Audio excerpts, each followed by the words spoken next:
Welcome back to Logix Lens, and today we're going to talk about the finals. There's honestly no big new news here at this very moment, but I'm just here to further advocate and talk about a game that I love, the finals. Ever since it came out, there was a big wave of players playing it that liked the game a whole lot. It was a new take on first-person shooters, got relatively good reviews over there, and then lo and behold, Power World comes around, kind of takes a big hit on that market because it's also a cheap game, even though the finals is free.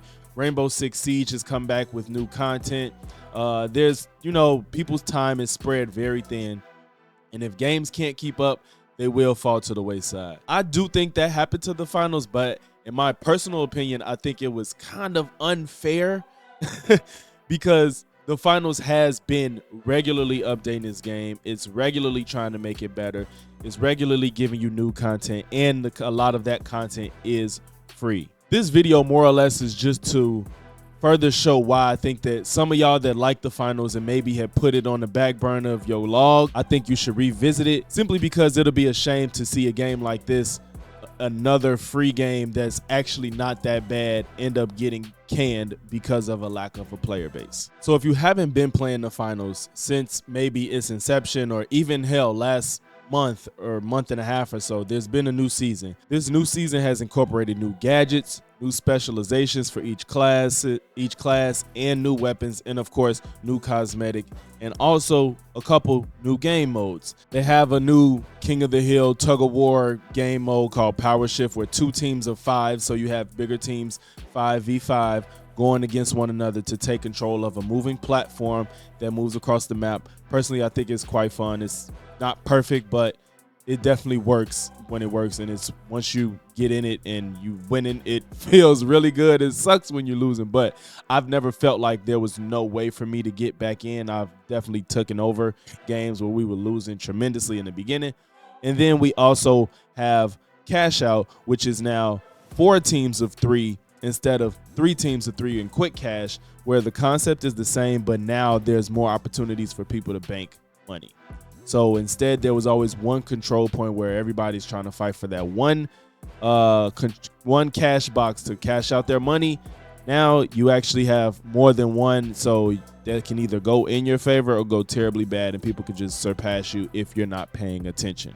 Early in the video, I spoke on free ways to get things in this game, which is a big reason of why I really appreciate what they're doing with the finals, because of course you have your regular $10 battle pass that lasts for 3 months and whatnot. That's the standard that you should expect from a free game. But they also have, at this point now, 2 free battle passes in a sense in this game. They have a battle pass that's a career progression, which earns you free cosmetics as well. They aren't bad. They're all most of them are finals themed. They aren't bad cosmetics at all whatsoever, and you grind the game, you unlock those. So even if you don't have the battle pass, you're still working towards something that feels kind of meaningful. You can customize your character, and they have that. What they've also recently added in this season is circuit passes. I really like this idea. It may not be new, but I'm very limited on the free-to-play games. I don't get too much into them besides Fortnite. I think that's the one I played the most. These circuits come out incrementally, so you work towards each one as they come out, even though you don't lose what previously was in the past when you still can work towards it and then keep progressing up, where there's a rookie circuit, a challenger circuit, pro circuit, and the master circuit.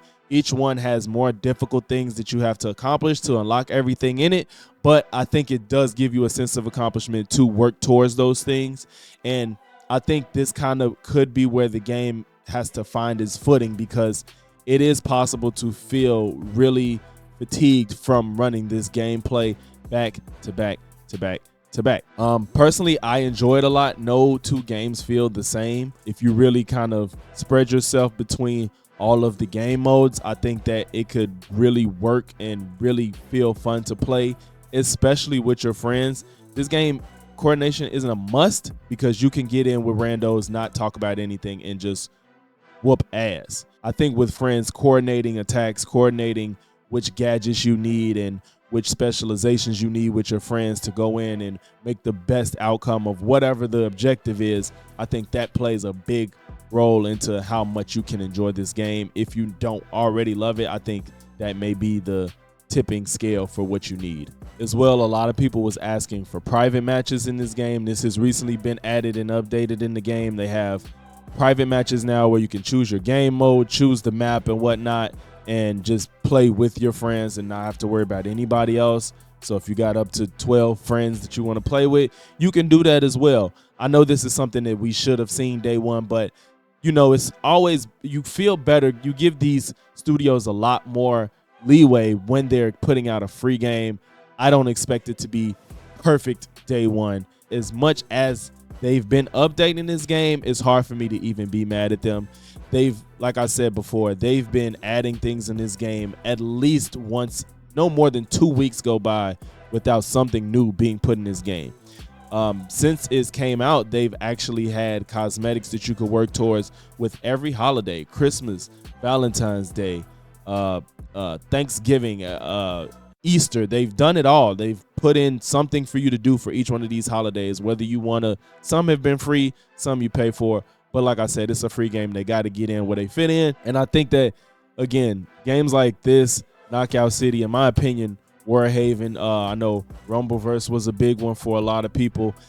These type of games need to get support from the gaming community. I think that if you liked it a little bit, it wouldn't hurt you to give it a few hours in your rotation. Of course, I can't tell anybody what to do or what you should do with your time, because your time is valuable to you and how you feel you need to use it.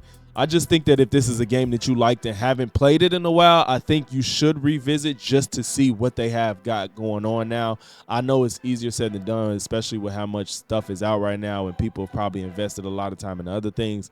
But get 2 of your friends or something, or you and one friend, play a couple matches in the new game modes, play some private matches and see how it feels.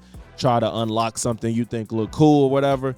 I just think that this game deserves a second shot. As of recording of this video, the peak all time for the finals was 242,399, and now they've dropped to about 20,000 concurrent players, 20,000 peak players, I should say, and right now about 19,000. But yeah, that's it. I don't want to take up too much of y'all time. Y'all know why I'm here: to support the games that should and need to be supported, and to shit on the games that need to be shat on. Thanks for tuning in to Logix Lens, where the game is winning. I'm out.